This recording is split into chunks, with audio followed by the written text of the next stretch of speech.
Mahigit 3 pisong bawas presyo sa kada kilo ng LPG epektibo sa pagpasok ng Marso. May ulat si Claire Lacanilaw. Epektibo ngayong araw ang bawas presyo sa kada kilo ng liquefied petroleum gas o LPG. Kung dating mabibili sa 949 pesos ang kada 11 kilograms ng LPG, ngayon nasa 910 pesos na lang. 3 pesos and 50 centavos ang ibinaba sa kada kilo ng LPG. Meron na, kahapon pa.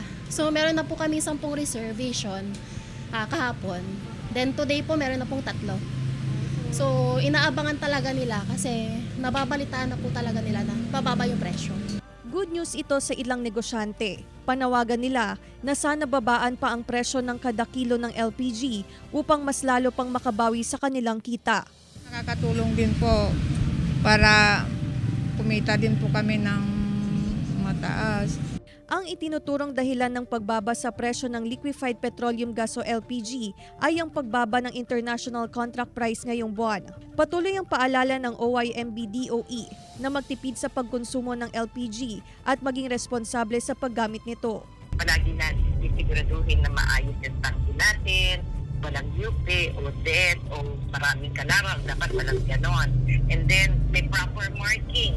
Makikita nyo yung TW na nakasulat sa tangke, tawag po doon fair weight. Ibig sabihin, timbang ng tangke na walang lamang gas. Ganon. So makikita nyo po yung number na yon. Kasama si Henry Duminsil, Claire Lacanilaw, 1 North Central Luzon.